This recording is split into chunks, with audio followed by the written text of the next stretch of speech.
Hey, it's Bill Russell. I'm here in my yellow hat. I wore it at ViVE and HIMSS to signify our partnership with Alex's Lemonade Stand Foundation and the search for cures and to combat childhood cancer. I'm just blown away by the generosity of our community. With the help of our partners, SureTest, Rackspace, CTG, and some of you giving individually, we were able to raise close to $40,000 at those two events. It is just exceptional. And I would like to thank all of you who have joined us in this cause. If you would like to be a part of it as well, go ahead and hit our page, thisweekhealth.com. You can go to the top blue banner that is on our homepage and click on that to give today. Thank you again for being a part of this effort and this cause. Today on Newsday, I think we've come to the point finally where we've admitted this is all adjunctive. This is not replacive. This is adjunctive. So what we're going to do from a machine learning AI perspective is we're going to help you be a better clinician. We're going to help you be a better pharmacist.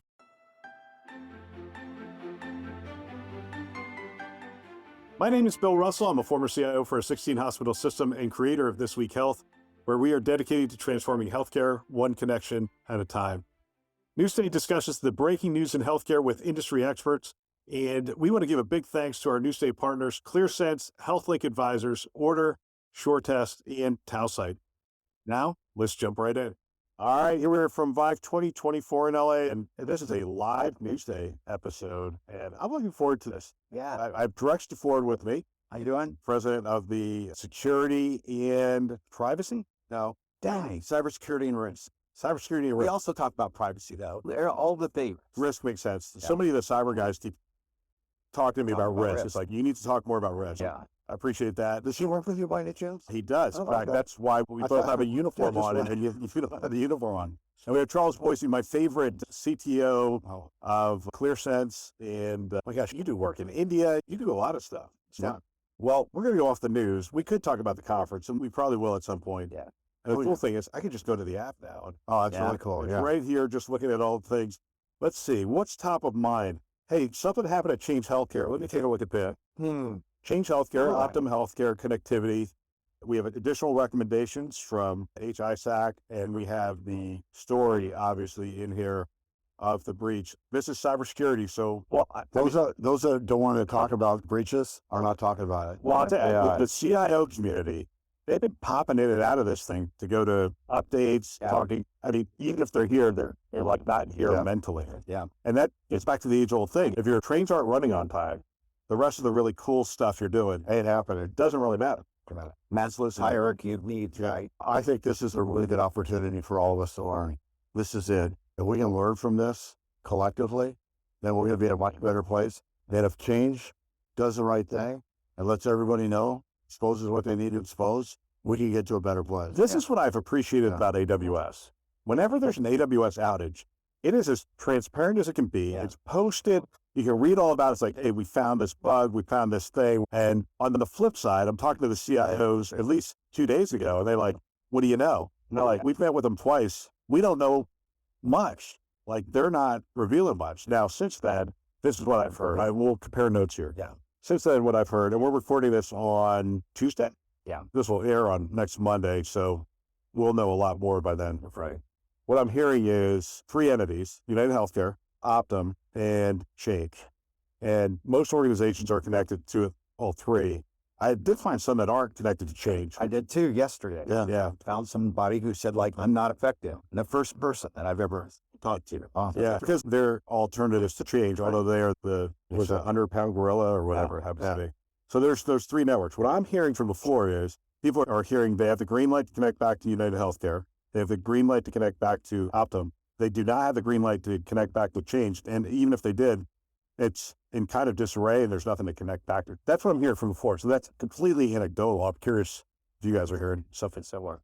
Yes. I think that No more details for that. no more Yeah, details. yeah. One of the really important and interesting things in all of this is that it also helps light up health systems to better understand, because this is a thing now that everybody in the health system knows about, but it helps light up this third-party risk management issue that everybody has. And then the idea that when a third party goes down, and it's because they have a cybersecurity incident, and you disconnect from that, now there needs to be some rules of the road about how and when and who makes the decision, accepts the risks to reconnect. What do you need? Yeah. Well, what do you have to go through? Like, you're not going to fully audit them. So how do you make that determination? And again, a lot of this goes back to risk. The other thing that happens is that as soon as you disconnect, you start to disrupt the business and clinical operations inside your organization.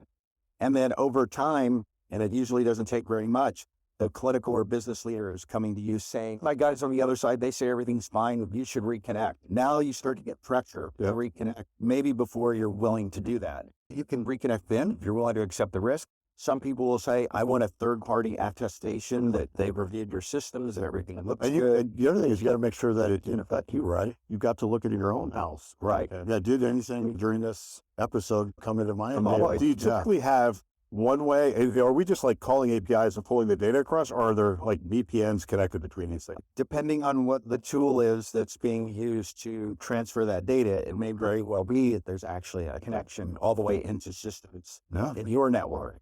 That's not decent architecture. Like, you could protect yourself by creating another layer. Yeah. Yes, you can. All right, I'm gonna get into your space where we can talk a little bit. So this is actually not a story, but at South by Southwest, there's a panel discussion called "Will AI Replace Healthcare Workers?" ? No, but it will turn them into tech workers.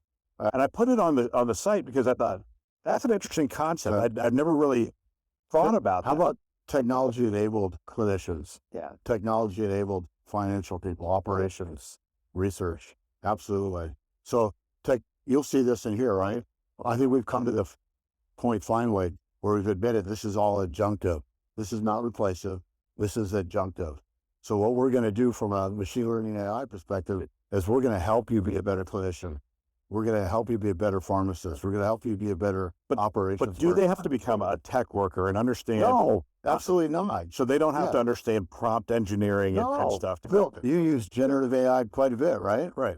And it works at your level, right? Sometimes. It also works at this level, and it works at this level.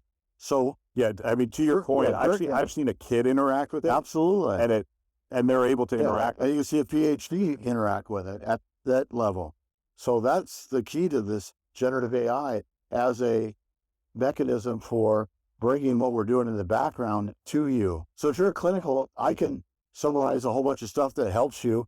But if you're the patient, I can summarize a bunch of stuff that helps the patient at their language level. And if they can't read or write, then I can do it verbally now. If we can get the transparency and then the quality, summaries is one of the biggest opportunities. I think the second one is natural language. Nuances here, Bridges here, and others are here. It's just been a plethora of those kind of companies come and say, hey, we the natural language front end to healthcare, and they're starting to pop up.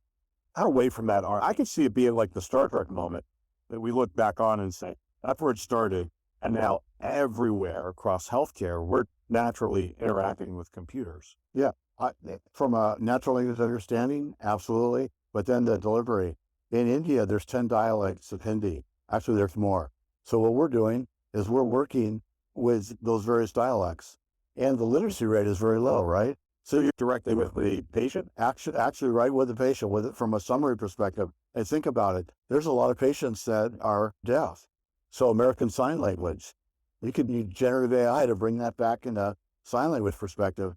Those that are blind, back in auditory and or from a Braille perspective. So we now have the ability at the patient level to deliver what we're producing from an AI ML perspective. And then with a clinical perspective, we also could deliver it now at the level of the clinician. So, but that's what generative AI has done for healthcare, allows for the delivery. I think the other interesting part of it is that we think about generative AI mostly as ChatGPT, but at the back, it's the capabilities that you're building into the tool that you're targeting for the specific use case that you have, which makes it, I don't have to understand how to do all the specific kinds of prompting to get the output I want. You're building that in. Yep. Yeah. And from a prompt perspective, since you mentioned it, we know that the large language models are going to be very small and very extremely precise. So what we're doing is prompt orchestration, right? This is a prompt that came in. Which language models do we need to grab and assimilate and then bring it back? And then from an actual prompt engineering perspective, understanding tonality, understanding the content so that we can help you build a better prompt. You may think you know what you're asking, but you might need a little bit of help of getting them to that point. That's the concept I want to hear from CIOs, health system CIOs at this point, is the fact that they're going to have multiple language models that are trained on very specific things that they're going to have to interact with, and start to think about it from an architecture standpoint. Instead of we signed the Microsoft agreement, we're using ChatGPT or Copilot, whatever their brand is at this point. Is there going to be an interoperability problem? Oh yeah, there you go. Yeah. One article on here is that they were talking about application sprawl, and the premise of the article is it's only going to get worse with Gen AI before it gets better. Like, we're going to sprawl again, and just like everything else, we sort of come back later and go, wow, we have too many of these. You know what? From a healthcare perspective, it's up to us to learn this. As technologists, it's up to us to learn and stay on top of it. It really is. If you don't do your due diligence, if you don't educate yourself and your team, then you're going to be the lost. The history repeats itself. Yeah. Part of this, right? Unfortunately, the cycle is usually so long or long enough. But the people who are doing application consolidation and all that stuff now, hopefully those people are like looking at the stuff that's coming and saying, let's consolidate before we have to consolidate. At any given time, you have to stand in front of a moving train. Oh, yeah. And say, no, the train is not coming into this station because it hasn't been vetted. It doesn't integrate. It doesn't. I mean, some of them are obvious, but a lot of them are integrated or are a better experience for the clinician, that kind of stuff. How do you stand in the way of that train? People will not go say, oh, governance does. I think the other challenge is that with cloud, sometimes the train never actually comes to your station. There's a whole new way. It bypasses. Yeah. Exactly. And so the department lead just reaches in their back pocket, pulls out their credit card, and goes, sign up. We don't need IT. I've heard that statement. Hey, we don't need IT. That's why we went in this direction. No. Like, yeah, until you do need it. There we go. Shadow AI and ML. I love it. You can see that in the academic medical center. Oh, it happens. Yeah, it happens. In the ever-evolving world of health IT, staying updated isn't just an option, it's essential. Welcome to This Week Health, your daily dose of news, podcasts, and expert commentary designed specifically for healthcare professionals like yourself. Discover the future of health IT news with This Week Health. Our new news aggregation process brings you the most relevant handpicked stories from the world of health IT, curated by experts, summarized for clarity, and delivered directly to you. No more sifting through irrelevant news, just pure, focused content to keep you informed and ahead. Don't be left behind. Start your day with insight at the intersection of technology and healthcare. This Week Health, where information inspires innovation.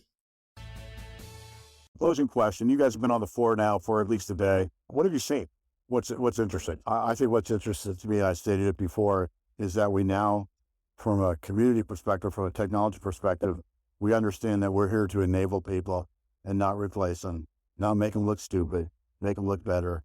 And then from a patient perspective, actually be able to deliver on our promises so they get what they need. And you see this through here, all of these adjunctive applications that help us as clinicians and folks that work in healthcare, as well as the patients. There's as much patient-focused vendors and technology here as there is on the clinical side, which is great. And Bill, we talked about this years ago. Someday they will come to us because they've had a traumatic injury, they have a bacterial viral infection, or they're genetically predisposed. We will get to a point where people take care of themselves and they come to us for those three reasons. And I think we're seeing the genesis of that. Of personalized care, personalized healthcare. Yeah, where we take care of ourselves. Yeah. Seeing Tausight next to CrowdStrike booth, and then sitting down with the Tausight people and looking at, they have a M365 that they just announced. So they're looking at all your PHI there. They're finding all your PHI on your data stores, in your teams. I mean, they're finding it everywhere across, and then they're reporting it directly into the CrowdStrike console. So it's what you're used to, if you're a CrowdStrike client. Yeah. I thought that was really interesting. And then they're integrating with ServiceNow. And so you're sitting there going, oh my gosh, so there's the remediation path to start. And by the way, I'm looking at these, I'm like, are these the kind of numbers you're finding at a health system? They're like, yeah. That's the surprising part. When folks roll out Tausight, there's always this like giant surprise of like, what? That isn't supposed to be there. Right. Yeah. And that email piece to me is really interesting, especially in an academic setting. There was a time where these people were emailing this data all over the place. That was the way they got it. We used to have servers under our desk. Yeah. Well, yeah. And even now, I mean, I think if you go back and look at old emails that physicians hold on to or others hold on to for years and years. Those reports that have been sent to them because they've asked for for, still in their mailbox, still contains a lot of PHI, and is just, this gets to data retention policies. And all of that. Isn't this the age old, like my wife and I always say, they can break into our house. There's just nothing to take. Yeah. Like they could take the big screen TV, but we could go to Costco and get another one. It's not, there's really nothing to take in our house that has significant value. Right. Therefore, they're not going to target our house. Yeah. With PHI, if remediated, if you put it where it needs to be and you put the security controls around it, they can break in and they're going to go, hey, we can't find the crown jewels. Like there's nothing here. When it comes to straight up sort of data, that's true.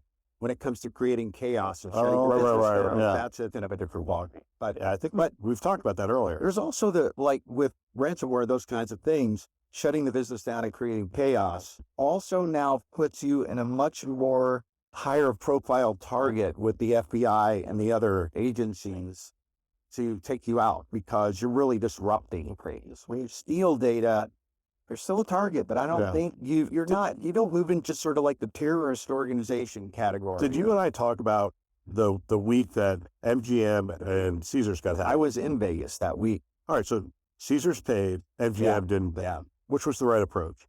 It depends. Again, it's totally up to the organization and the rest they can tolerate and what they want to do. Caesars paid, did they become an ongoing target? Whereas MGM, you're looking at going, hey, they didn't pay. No, these guys have a code of ethics now, and they don't hate its lies. It is amazing on the dark web, though. There are some rating systems and there are some rules of the road. There are. Where it says if these guys paid, we leave them alone. And everybody else leaves them alone. Oh, really? Not everybody's going to adhere to that, right? These are a bunch of cyber thugs. And somebody's going to get a wild card and decide to do it. But it's a community, too. That's interesting. And that whole underworld, they can be shut out if they break the norm. So I took the cybersecurity one. You get the last word. What have you seen on the Oh, gosh, no. I think this is the same path of it's really interesting to see companies that have really sort of turned the corner and from a health system consumer user standpoint, it feels a lot more like we're building products to help them do better with patients and families. We're not doing something to them. We're doing something for them. Les Wright says this all the time, but I see that almost like culturally start to be built into some of the companies here now. And it's great to see. That's good. Gentlemen, it is always great to catch up with you. Thank you. And Drex, we'll keep catching up, so I'm not going to shake your hand. Yeah. We're good to go. We're good. Thanks for listening to Newsday. There's a lot happening in our industry, and while Newsday covers interesting stuff, another way to stay informed is by subscribing to our daily insights email, which delivers expertly curated health IT news straight to your inbox. Sign up at thisweekhealth.com/news. Big thanks to our Newsday sponsors and partners, ClearSense, HealthLink Advisors, Order, SureTest, and Towsite. You can learn more about these great partners at thisweekhealth.com/partners. Thanks for listening. That's all for now.